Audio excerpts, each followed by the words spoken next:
Señoras y señores, bienvenidos, buenas noches, gracias por acompañarnos. Esto es al cierre del día, de la jornada, los temas relevantes y trascendentes para el debate y el análisis. Muy buenas noches, gracias por acompañarnos. Saludo a la distancia, Enrique Quintana. Enrique, ¿cómo estás? Muy bien, Leo, ¿qué tal? Buenas noches. Saludos a todos. Le doy la bienvenida y le agradezco profundamente su disposición al maestro Alfonso Zárate. Maestro, ¿cómo está? Muy buenas noches. Buenas noches, Leo. Buenas noches, amigos. Gracias por estar con nosotros. Salvador Camarena, bienvenido. Buenas noches. Leo, muy buenas noches. Bueno, pues el día de hoy el presidente de la República anunció por la mañana el envío de una carta a los señores gobernadores de los estados para proponerles la firma y el establecimiento de lo que llamó el Acuerdo Nacional para la Democracia. Dice que se debe establecer un acuerdo para evitar que dineros públicos de los gobiernos estatales sean destinados a campañas electorales en este año y en esta jornada electoral que está pues ya en curso. Y que no apoyen a candidatos. Dijo que hay datos evidentes de que la corrupción del sistema político electoral en el pasado, dijo el presidente, fue escandalosa y los invita a que no apoyen a ningún candidato. Algunos gobernadores ya respondieron. Este grupo que conocemos como la Alianza Federalista, que agrupa a algunos gobernadores de oposición en el norte del país, dijeron que pues no necesitaban citas de ningún prócer de la democracia, porque el presidente se refirió a Francisco I. Madero y citó las elecciones de 1910, las del año 2000 y las en las que él resultó vencedor en el 2018 como las más limpias y democráticas de la historia. Dijo el señor López Obrador. El caso es que los gobernadores le dijeron que responden el viernes 26, pero en su respuesta se inclinaron más por el respeto a las instituciones, al equilibrio y al marco legal. Así es que, pues así está la propuesta. Vamos a ver qué pasa. Surgen una serie de cuestionamientos, como ustedes comprenderán, porque todo el mundo dice, bueno, ¿y quién va a vigilar al gobierno federal que tiene a un ejército de siervos patrios justamente en la campaña electoral, además de muchísimos programas sociales en activo? Enrique, adelante. Pues mira, Leo, creo que es claramente un llamado a misa. Es decir, quien quiere va y quien no, pues no. Es decir, se puede firmar un documento de este tipo y no va a haber mayor trascendencia. Los vicios pueden continuar o pueden eliminarse, no en función de la firma de un acuerdo de esta naturaleza, sino en función de la acción de instituciones que se han estado gestando en las últimas décadas en México. Básicamente, el INE. Si el INE funciona correctamente, si se le dan los recursos suficientes, si se le da la autonomía, si no se le está presionando y cuestionando como ha sido hasta ahora en muchos casos por parte del Ejecutivo Federal, pues el INE tiene esa tarea precisamente, el vigilar que los gobiernos, tanto el federal como los estatales, como los municipales, no inyecten recursos o desarrollen acciones que puedan corromper el proceso democrático en los comicios.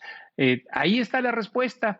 El INE, dejar que funcione sin presiones el Tribunal Electoral, aunque bueno, pues ya no sé si va a funcionar bien o no, pero evidentemente es una instancia que ha sido por lo menos capturada parcialmente por el gobierno federal. Con eso, más que suficiente. ¿Para qué andamos firmando acuerdos?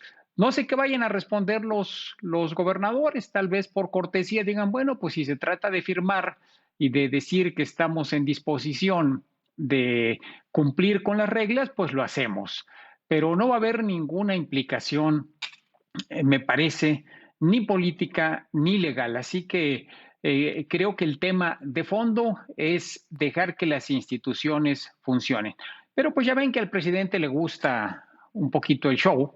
Entonces, tener a los 32 gobernadores y firmando este documento y diciendo, bueno, estas elecciones van a ser como las de Madero en 1911, cuando llegó, o 12, ya no recuerdo exactamente, cuando llegó a la presidencia. Pero no va a pasar de ese show, Leo. Me parece que lo importante es que funcionen el INE, la Procuraduría, la Fiscalía Electoral, la Fiscalía para Delitos Electorales y el Tribunal. Con eso tendremos. Esa fue la respuesta de los gobernadores, Enrique, en el sentido justo de fortalecer y respetar el marco institucional. Hay que decir aquí que este tribunal, tú dices ya parcialmente tomado, este mismo que hace apenas unos días echó para abajo el acuerdo del INE de imponer medidas cautelares para que el presidente de la República no abordara temas electorales durante sus conferencias matutinas. El tribunal dijo que no se podían imponer medidas cautelares, que requería un estudio más a fondo y echó para abajo el acuerdo, de tal forma que el presidente hablará de temas electorales, no tengamos duda, durante los meses de aquí a junio en que tenga lugar la campaña. Maestro Zárate, su lectura de estos hechos. Bueno, yo diría en primer lugar que a lo largo de su carrera política, Andrés Manuel López Obrador ha conocido y de primera mano las triquiñuelas que solían acompañar a los procesos electorales. Basta recordar que fue presidente del PRI en Tabasco y que después, desde la oposición, conoció la magnitud del fraude, por ejemplo, el de 1988, que según algunos analistas le robó la presidencia al ingeniero Cuauhtémoc Cárdenas. Por cierto, en aquel momento la organización de los comicios estaba a cargo de la Comisión Federal Electoral que presidía el secretario de Gobernación, Manuel Bartlett Díaz, entonces un duro operador del PRI. Y en los discursos recientes el presidente parece mantener esta visión petrificada respecto a los viejos usos, nos sigue hablando del acarreo, de la operación Tamal, de las urnas embarazadas. Y yo creo que el sistema electoral de hoy es muy complejo, ciertamente, y muy costoso, pero entre otras cosas, porque ha sido la manera de cerrar los espacios para el fraude electoral. La credencial de elector con fotografía, la lista nominal con fotografía, la participación de los propios ciudadanos en la integración de las mesas, todo esto que garantiza esencialmente un proceso democrático. Pero eso, Leo, no quiere decir que no existan resquicios para la ilegalidad. Baste recordar los videos que mostró Carlos Loret, en los que aparece el hermano del presidente, Pío, recibiendo aportaciones en efectivo de David León Romero, un operador entonces del gobernador Manuel Velasco de Chiapas. Entonces, la conclusión es que es casi imposible detectar, por ejemplo, las aportaciones ilegales de dinero en efectivo que se utilizan para pagar a quienes movilizan ciudadanos y los llevan a las urnas, para pagar algunos estudios de opinión, para pagar material que se regala a los electores. Y como lo señalas, Leo, hace unos días el Tribunal Electoral echó por tierra esta disposición del Instituto Nacional Electoral de llamar a las autoridades políticas a mantener la neutralidad en el proceso electoral, con lo cual pareció otorgarle una carta blanca a la injerencia de presidentes municipales, gobernadores y del propio presidente de la República. Y diría finalmente que quizá la mayor incongruencia de este llamado del presidente a los gobernadores es que no hay una acción gubernamental más capaz de inducir el clientelismo que las pensiones sociales. Y algo más, recordar que ha sido el propio presidente quien desde Palacio Nacional ha llamado a sus seguidores a no permitir una derrota en las urnas porque significaría quitarle el dinero a los pobres. De tal manera que coincido con Enrique, es una llamada a misa, tiene un carácter eminentemente simbólico, pero lo único que tenemos que exigir es que se respete el Estado de Derecho, que se respeten las normas y no hacen falta ningunos llamados, ningunas convocatorias, porque la legislación es suficientemente clara para señalar cuáles son los delitos electorales, esos que señala el presidente, Leo. Pareciera, pues, maestro Zárate, después de escucharlo y escuchar a Enrique, que pues es, como tantas otras cosas del presidente López Obrador, pues un elemento simbólico que no se sustenta ni en la realidad ni en los hechos. Salvador. No, llevas, creo, razón, Leo, al decir que es un elemento simbólico, pero creo que lo minimizas. Una lectura detallada del documento que leyó el presidente, y mira que en la mañana cuando alguien me dijo que había ya hecho un llamado a tener un acuerdo nacional por la democracia, lo primero que pensé, si no éramos 28 de diciembre, estaba con la pandemia, se olvida uno la fecha que es, pero dije, de esto debe ser algún tipo de mala broma. Pero leyendo detenidamente el documento, creo que en efecto es ante todo un elemento simbólico, pero poderoso. El presidente de la República, Andrés Manuel López Obrador, se compara en esta carta, no una, sino dos veces, con el presidente Madero, ahí nomás. Es decir, tenemos ahí, digamos, la línea que él traza. Él dice, por una parte, que su movimiento es precisamente la culminación del llamado que hiciera Madero para tener una democracia en todo el sentido de la palabra, pues hace ni más ni menos 110 años. Ya decía Enrique, después de la caída de Díaz, los procesos que siguieron y la asunción del presidente Madero. Entonces, por un lado, se compara al decir que precisamente hoy vivimos el anhelo de Madero.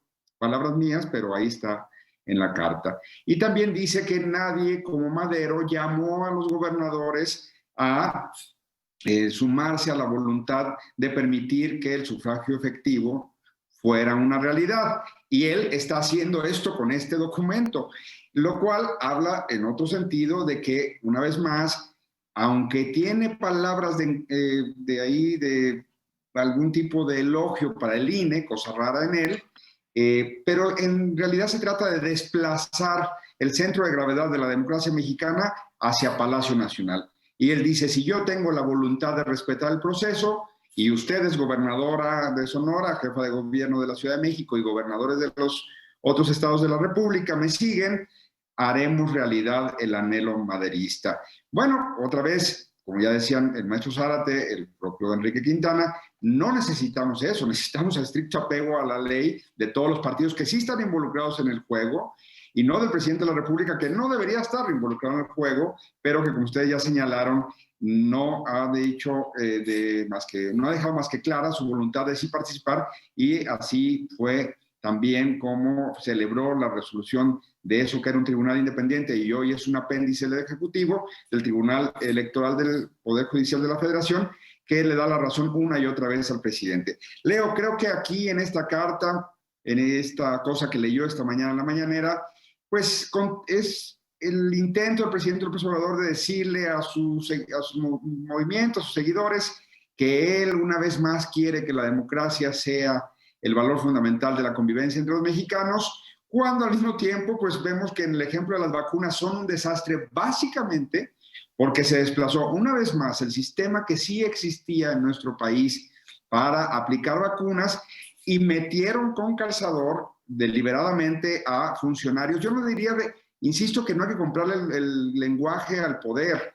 No son ni siervos ni servidores, son burócratas. Son gente que hace censos para no sé qué fines y de los cuales no se rinde puntual cuentas. El señor Gabriel García Hernández, que es el que comanda esas cuadrillas de operación político-electoral, no rinde cuentas, no comparece ante la prensa. Hoy se ha escondido porque en Ecatepec todo es un desastre con las vacunas, pero básicamente porque los que están haciendo eso, la administración de eso, que mucha gente está esperando, que es la posibilidad de evitar un contagio grave o la muerte por COVID-19, es porque metieron a chaleco, insisto, a los burócratas de la Secretaría de Bienestar que no tienen nada que hacer en un proceso cuando México ya tenía una experiencia, tenía probada su mecánica para aplicar vacunas. Entonces, la carta del presidente López Obrador, termino, señala en pocas palabras la voluntad del presidente de dirigirse en los próximos meses en el barómetro en el que dice si se respetó o no la voluntad popular, papel que no le concierne. Con un truco ahí quiere involucrar a los gobernadores, la gobernadora de Sonora y a la jefa de gobierno en lo mismo. Y finalmente, pues, ¿acaso sirve algún día para decirle, oiga, en esa carta usted había dicho esto, pero solo en la mañana de ayer, Leo, dijo 4 veces la palabra opositores, dijo que lo que hacía la Auditoría Superior de la Federación era para darle argumentos a los adversarios, y tuvimos 3 mañaneras de la semana pasada que, fueron de una candela pura contra la oposición. En fin, ese mismo presidente hoy dice que se quiere portar bien en los procesos electorales. La verdad es que, pues, ni que fuera 28 de diciembre, Leo. Pero más aún, como decías tú, se equipara con Madero, ¿no? Es decir, yo soy el auténtico defensor de la democracia, cuando pues hay muchos hechos cotidianos que por lo menos lo cuestionan, como estos burócratas que andan vacunando y haciendo proselitismo electoral, o como pues la repartición también turbia y no transparente de los programas sociales, sin censo, sin registro específico, quién recibe qué, dónde, no sabemos. Un pronóstico rápido, Salvador, ¿va a haber firma? Es decir, ¿va a reunir a los gobernadores? No. ¿Consideras que esto será viable? No, hay menos después de lo que ya comentaremos en unos minutos más, de la noticia que se dio media hora antes de entrar al aire, la detención, perdón. Así es. La solicitud de la Cámara de Diputados de abrir la posibilidad de desaforar al gobernador de Tamaulipas, que es un protagonista de la Alianza Federalista, es un opositor, es un panista, independientemente de si hay sustancia o no en esas acusaciones, pues no podemos caer en la ingenuidad de pensar que esto no es algo que pudiera tener consecuencias políticas en las elecciones y, por supuesto, al debilitar a la Alianza Federalista y a los panistas mismos. A ver si nos alcanza el tiempo para abordar el tema del gobernador Cabeza de Vaca, porque sí, en efecto, la Fiscalía lo dio a conocer hace apenas minutos. Vamos rápidamente a una pausa y regresamos con más temas. Hay bastante y de fondo esta noche. Volvemos.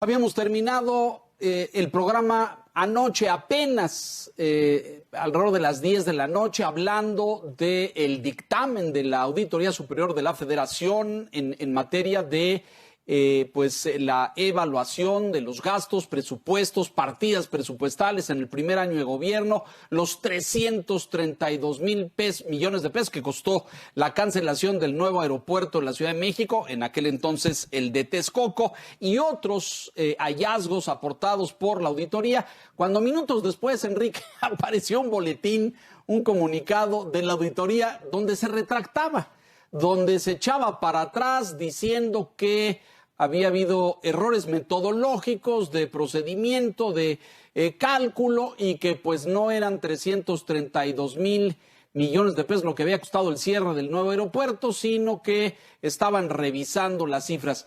Ya en la mañana, lo comentamos anoche, el presidente se había quejado agriamente de que los datos estaban equivocados, de que él tenía otros datos, que ojalá y los corrigieran.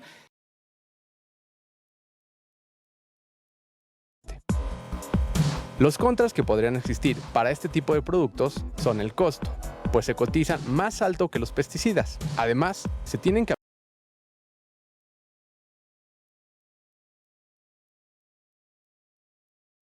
error o una presión, no lo sabemos, ojalá pronto tengamos las otras estimaciones, porque no sabemos si en lugar de 332,000 van a ser 328,000, porque dicen simplemente una primera aproximación nos dice que son menos los recursos que implica esta cancelación. No sabemos cuánto menos. Entonces, digamos, esa parte está como una incógnita. Creo que evidentemente estuvo mal. Si no había certeza en la información, la Auditoría Superior de la Federación no debió haber presentado este cuadro. Si finalmente hubo presión, pues estuvo mal también porque aceptó esa presión.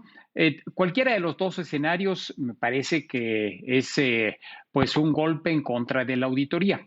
Sin embargo, hay que tener cuidado de en este punto no descalificar todo lo que comentamos ayer. El informe de la auditoría lo que deja ver es una administración pública que en el mejor de los casos es un desorden. En el peor de los casos se presta ampliamente a corrupción. Y creo que ha habido una confusión en el sentido de que ese informe, que está hecho de varias decenas, creo que inclusive algunos cientos de auditorías, quede totalmente desacreditado por este cuestionamiento.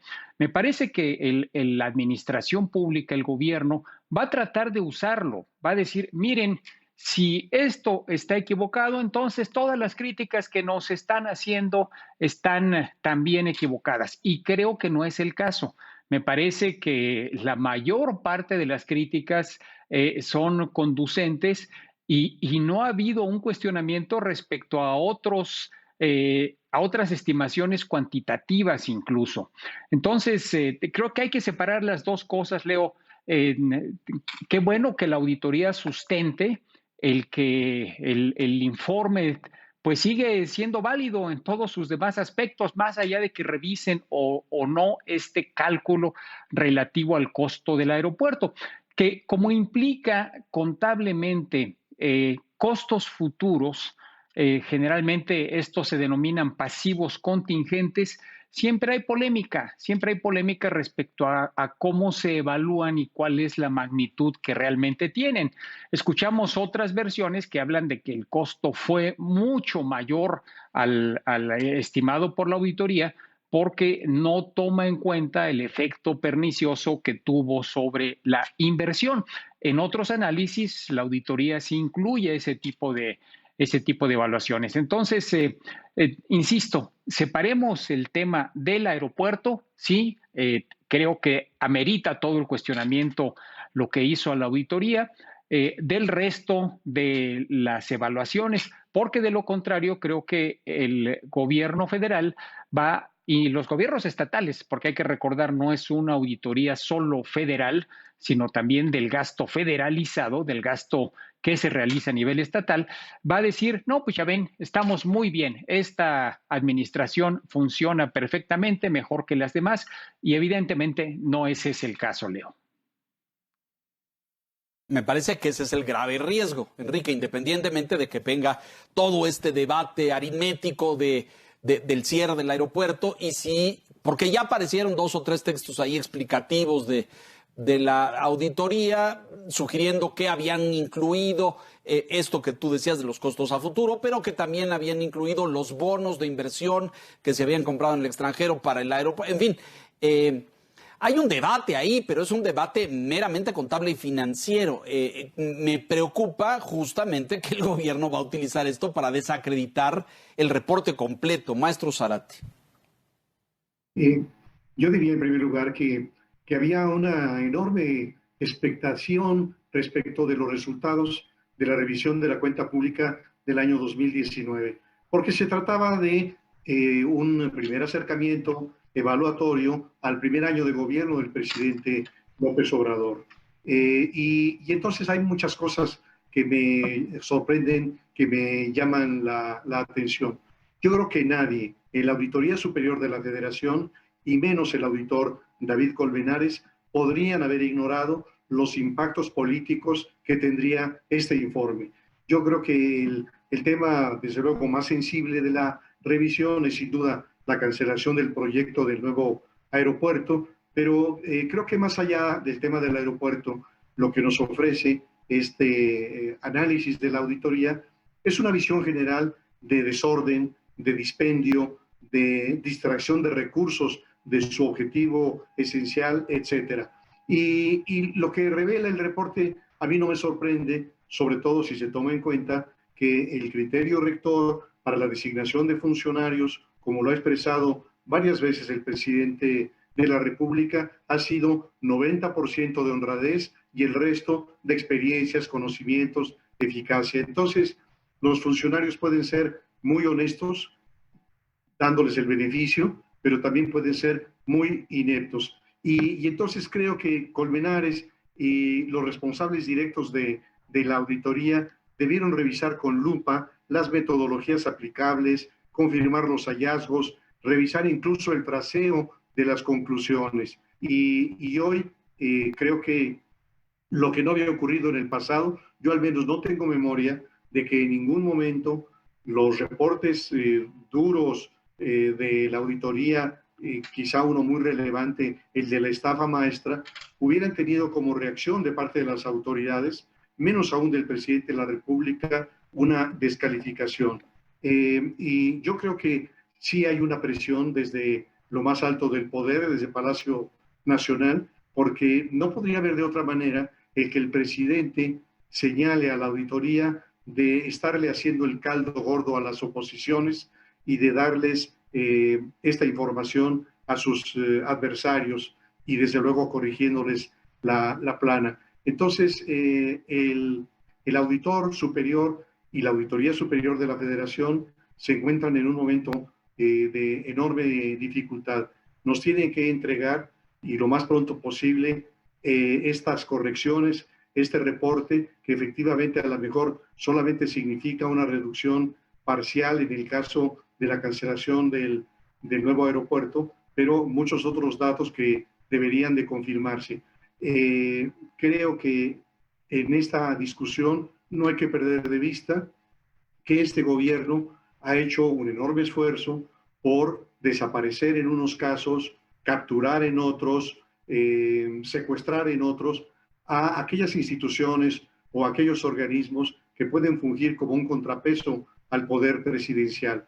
Y en esta condición ya han capturado a algunos ministros de la Corte, a algunos magistrados del Tribunal Electoral del Poder Judicial de la Federación, cooptaron totalmente la Comisión Nacional de los Derechos Humanos y sería muy lamentable que una institución que ha funcionado muy bien, recuerdo el caso de Juan Manuel Portal, pero el caso también de su antecesor, de un comportamiento muy profesional, estuviera siendo sujeto a un deterioro en su credibilidad, en su legitimidad. Eso sería una pésima noticia para la democracia mexicana. Me parece que lo que hemos atestiguado en las últimas horas, maestro Zárate, en torno a la auditoría, va en el sentido preocupante que usted menciona. El propio ex auditor Portal salió a decir que no existen posibilidades metodológicas o de fallo de cálculo técnico por medio de los cuales se hubiera podido cometer un error de esta naturaleza. Lo dijo el auditor Portal, que, como usted mencionó, pues tiene experiencia en la materia. Salvador, ¿fue presionado el señor Colmenares?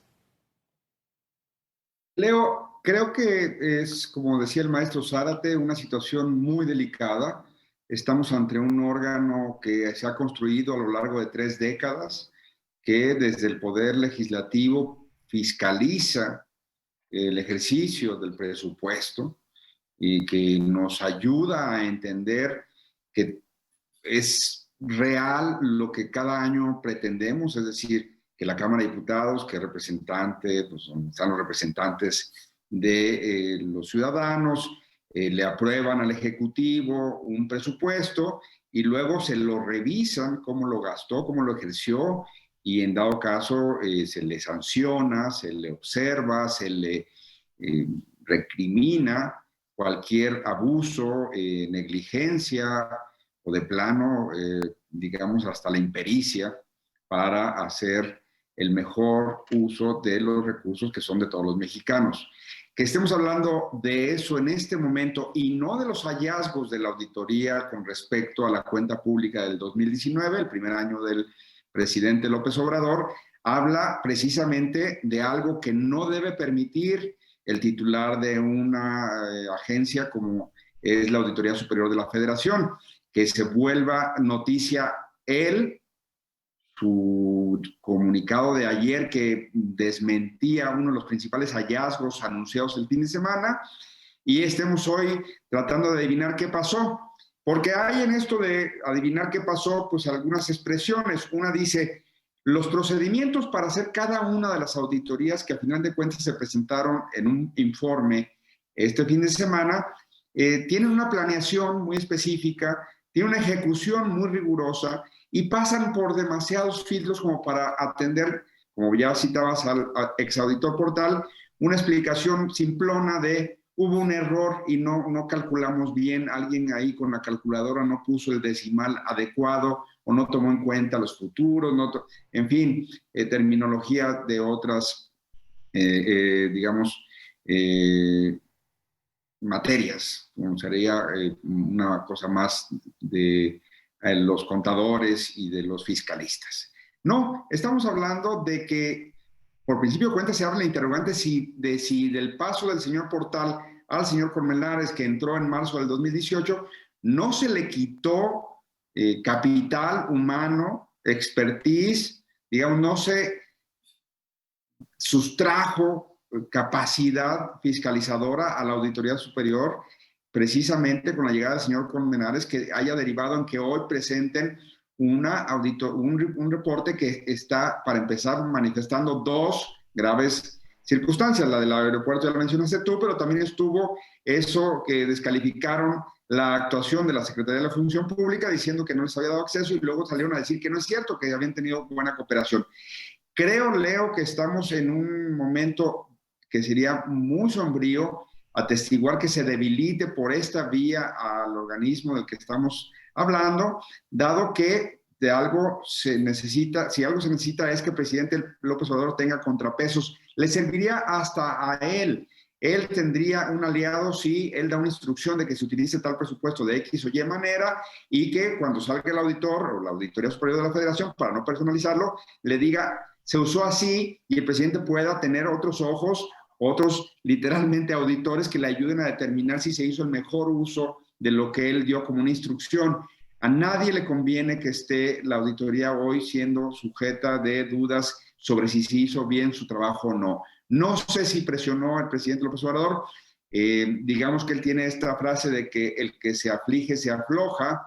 Entonces, si al auditor, que no es una persona nueva en la política mexicana, que tiene experiencia, David Colmenares, una expresión como la del presidente López Obrador de ayer, de decir que le estaba dando elementos a los adversarios y que tenía él otros datos, si eso bastó para que eso, o cualquier presión de manera privada, para que cambiara, pues entonces quizá nunca fue la persona indicada para haber asumido el puesto hace 3 años, en marzo del 18, insisto. Pero creo que lo peor es que no sabemos qué pasó. Si no hay ya gente capaz, si se le quitó capacidad a esa institución, o si hay una decisión del auditor de echarse para atrás, las dos serían terribles noticias para México. Pues lo son, me parece, y déjenme decirles que porque ya esto está en el plano meramente especulativo, no vamos a saber qué pasó porque el auditor Colmenares va a salir a decir que revisaron el cálculo, pero hay un dato aquí donde se agrega un elemento político que no tiene que ver con lo estrictamente contable o financiero, y es el limpiarle la cara a la señora Sandoval y a su inefable Secretaría de la Función Pública. Ayer, el sábado, informaron que no habían colaborado, que les habían cerrado la puerta y que habían obstruido la realización de algunas auditorías. Y en su comunicado de anoche ya cambia eso. Oiga, no, siempre sí nos ayudaron. Eso es inexplicable con un recálculo contable o financiero. Eso procede del sector político. Evidentemente, el señor Colmenares recibió una o varias llamadas y varias seguramente desde la Cámara de Diputados, que es el órgano a donde él y la auditoría reportan, me parece. Pero bueno, tenemos el tema muy importante de esta solicitud de la Fiscalía en Tamaulipas. Vamos a hacer una nueva pausa y regresamos con este tema que está de gran relevancia. Volvemos.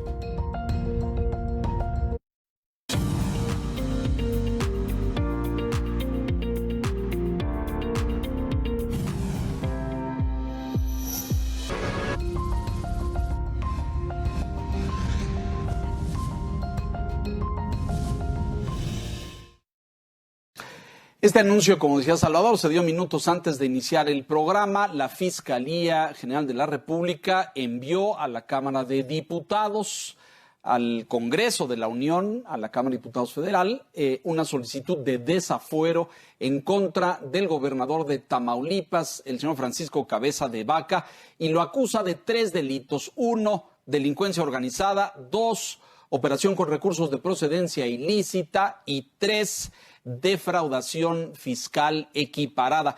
Corríjanme ustedes, yo no recuerdo antecedentes de una solicitud de desafuero a un gobernador. Recuerdo aquel caso del gobernador de Quintana Roo, que luego fue acusado y encarcelado por cargos de narcotráfico. Y la época del presidente Salinas, donde quitaba y ponía gobernadores a gusto, pero un proceso formal en la Cámara de Diputados es algo que va a tener amplias repercusiones políticas en los siguientes días. Enrique.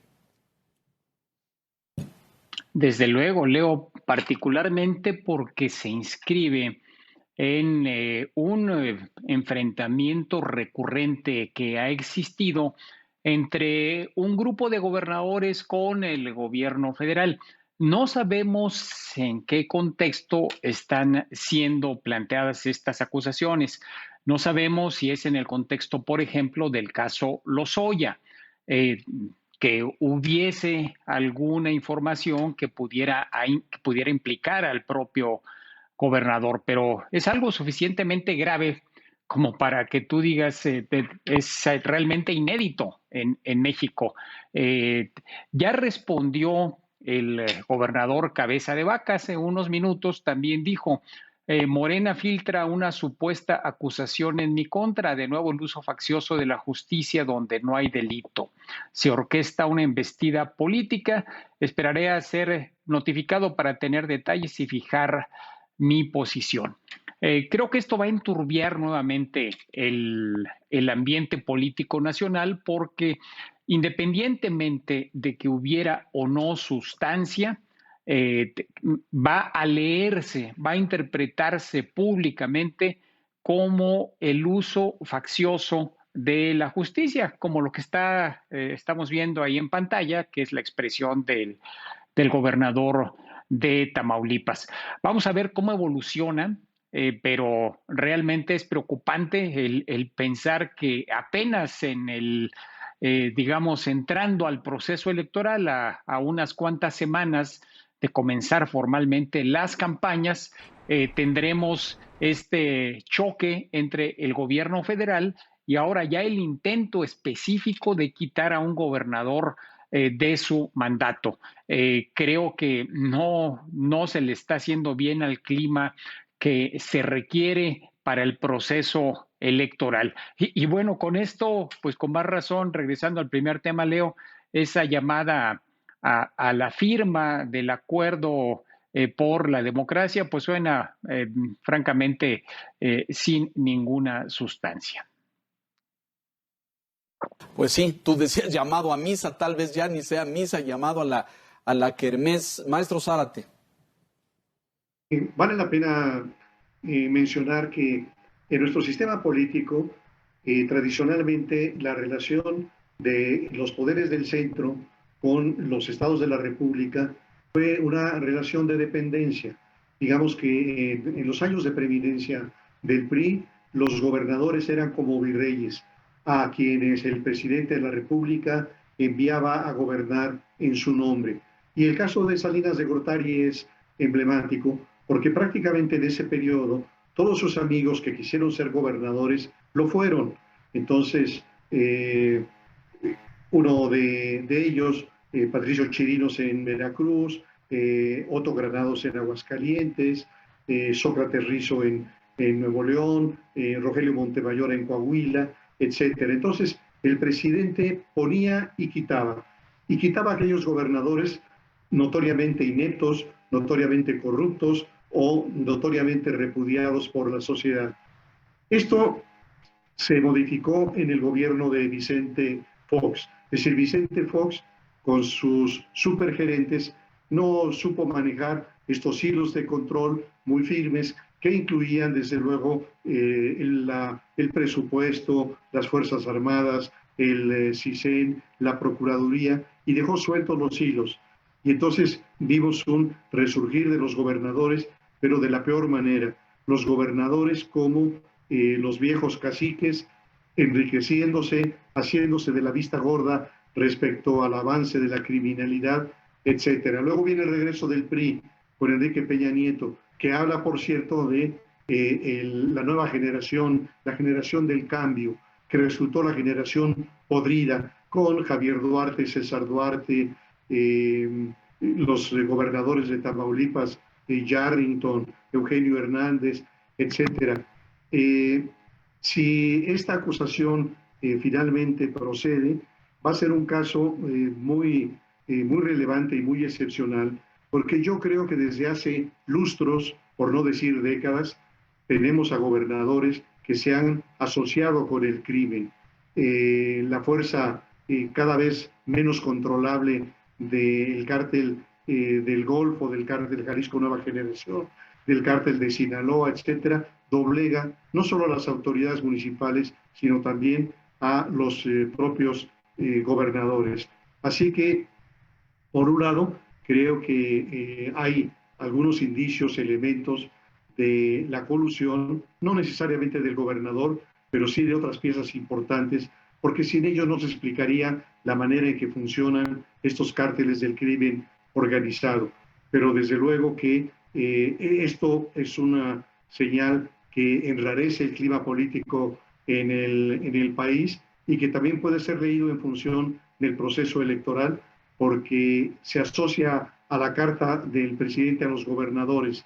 Yo creo que el presidente y en Morena están bien conscientes de que en las elecciones del 6 de junio los gobernadores van a jugar un papel muy importante, porque son elecciones locales y ya se vio en el caso de Hidalgo y en el caso de Coahuila de hace un año cómo pueden operar. Así que esta es una jugada con diversas ramificaciones y bueno, por lo pronto no nos queda sino estar muy atentos al desenlace, qué es lo que ocurre, cuáles son las acusaciones y cuáles son los argumentos de defensa del gobernador y toda la secuela.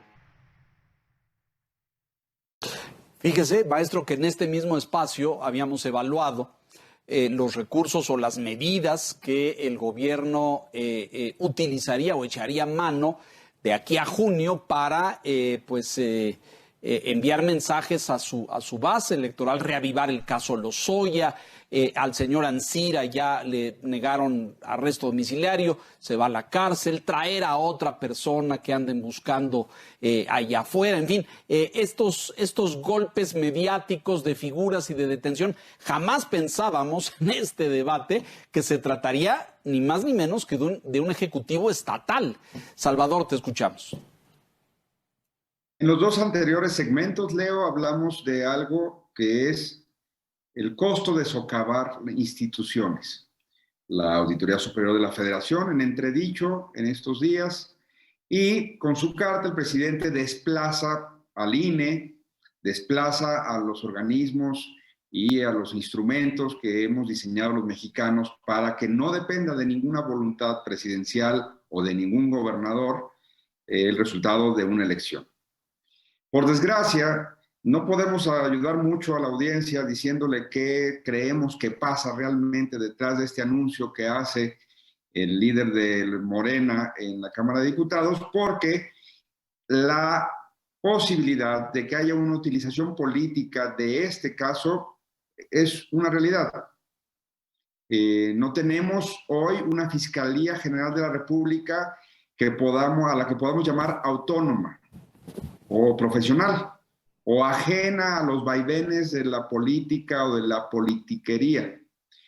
Pasan estas cosas muy singulares en nuestro país, en donde el presidente dice que va a pasar algo con la fiscalía y la fiscalía lo hace. Dicen que no se hablan, que tienen meses y meses sin comunicarse, pero cómo coinciden en sus cosas. Y pasa lo que ya mencionabas, Leo.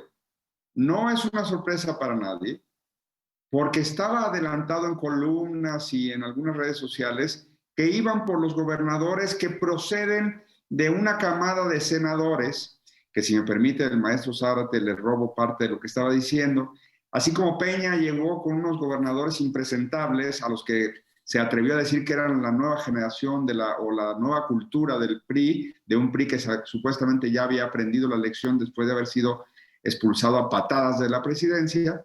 Bueno, ya vimos dónde quedaron los Duartes y los Borge y otros que se han escapado.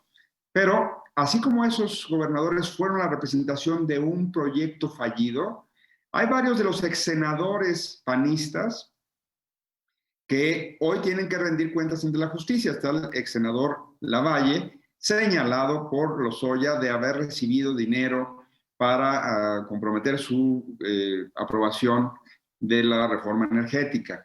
Y de ahí se derivaría en parte las posibles, estamos especulando, ramificaciones que alcanzarían también quizá al gobernador de Tamaulipas, que viene también de aquella beta.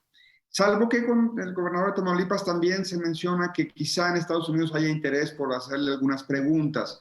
No lo sabemos. Pero sobre todo que la bola rápida, como ahí sí dándole crédito al gobernador de Tamaulipas, salga de la Cámara de Diputados, te habla de un manejo político en este momento. Estamos en campaña, no importa si todavía no empieza el calendario oficial de los comicios. Estamos en campaña, tenemos un presidente en campaña, tenemos a partidos ya completamente inmersos en las campañas. Ojalá que haya un debido proceso para que cualquier cosa que tenga que rendir ante la justicia, en este caso el gobernador de Tamaulipas, se le dé el margen de maniobra que la ley le procura a cualquier ciudadano, pero también ojalá que no estemos ante el regreso del salinismo. Como bien decían ustedes, Leo, y también Enrique y el maestro Zárate, pues cuando los presidentes eran todopoderosos y podían decidir a qué gobernador, a qué personaje movían a discreción para aumentar el rating de algunas agendas, el impacto de algunos eslogans, las posibilidades electorales de algunas fuerzas partidistas. No lo sabemos. Por desgracia, estamos igual que la ciudadanía, tratando de adivinar qué hay de cierto, qué realmente tendrá de sustancia. La Fiscalía General de la República tiene un caso por fin armado, porque esta fiscalía es buena para dar eso que llaman criterio de oportunidad, pero para concretar los goles, pues no ha caído ni uno, ¿eh? No, bueno, pues ahí está el propio caso Lozoya, ¿no? Que todavía pues seguimos en espera, ¿no? En espera de que se concluya una acusación formal, que haya delitos formales, que se procese, que haya un juez que dicte una sentencia. De eso no hay nada y sí se habla de la debilidad de los expedientes. No sé si este vaya a ser el caso, pero políticamente, para efectos electorales, maestro Zárate, esto tendrá...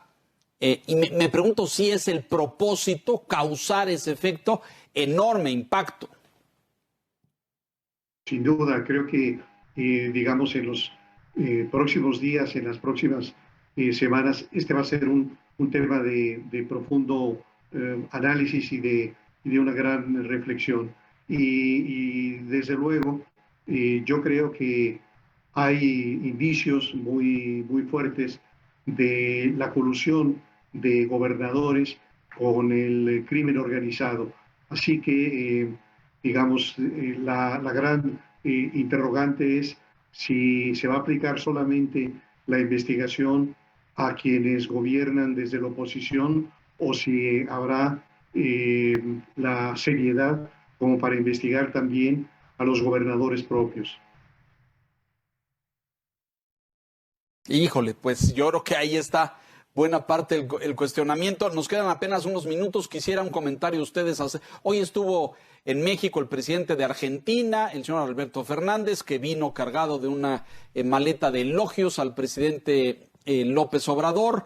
Y luego hay por ahí una visita a un laboratorio, Leomont, hay una alianza para que este laboratorio en México esté envasando la vacuna AstraZeneca que compartirá Argentina con México, por lo menos en estos lotes de vacunación. Vacunación, por cierto, que hoy en Ecatepec, no sé si tuvieron oportunidad de ver las imágenes, pero fue un auténtico desastre, bloqueo en las calles, módulos cerrados, gente muy molesta porque pues avisaron muy tarde anoche que nada más iban a abrir un módulo. En fin, un escenario complicado, Enrique. Mira, creo que hay una particularidad en los dos gobiernos, en la reunión de estos dos personajes. Pues hay mucho ruido con las vacunas. En el caso del señor Fernández, hay que recordar que antes de subirse al avión, literalmente que lo traía a México, corrió a su secretario de Salud. Porque hay un gigantesco escándalo en Argentina porque no se respetó la prelación que supuestamente tenía la aplicación de las vacunas. Él señaló hoy en la mañanera, porque pues ahí estuvo, que esto era una payasada. Pero realmente algunos señalan que es una crisis mayúscula la que se está gestando ahí en Argentina, al punto de que pues tuvo que correr a su secretario de Salud implicado en ese escándalo. Acá, como no tenemos secretario de Salud, bueno, no hay manera de correrlo, pero lo que sí tenemos es este escándalo de Ecatepec que refieres, que prácticamente se está haciendo todo lo que no debe hacerse en el caso de la aplicación de la vacuna para adultos mayores. No sabemos cuántos contagios pueden haberse dado en estas aglomeraciones derivadas de una absoluta ignorancia administrativa, de un desorden, de una improvisación gigantescas.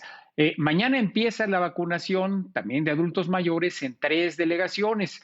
Se supone que en el caso de la Ciudad de México sí se están tomando providencias diferentes. Vamos a ver, porque la experiencia del segundo municipio más poblado del país, que es Ecatepec, pues ha sido verdaderamente desastrosa y creo que me quedo corto con el calificativo. Así que, pues podrán estar llegando las vacunas, Leo, pero el procedimiento para aplicarlas está siendo realmente, no sé cuántos contagios, insisto, se estén produciendo a través de estas terribles aglomeraciones que vimos.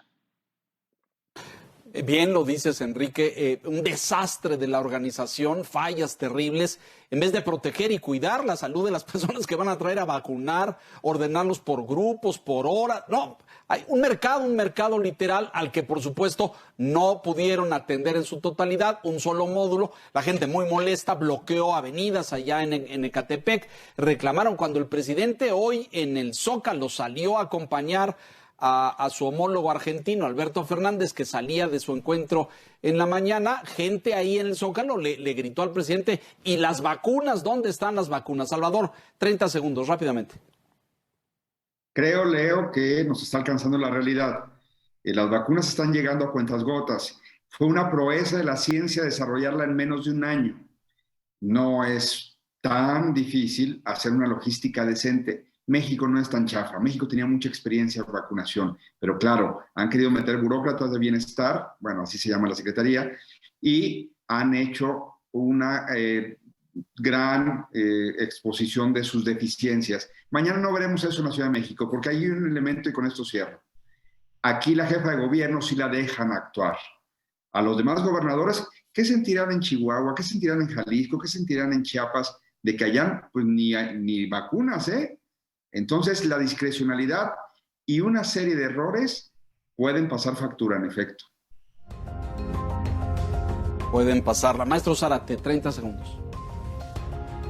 Dos cosas respecto a la visita del presidente Fernández. Lo primero, que Argentina ofrece un ejemplo relevante de las profundas raíces que puede dejar el populismo.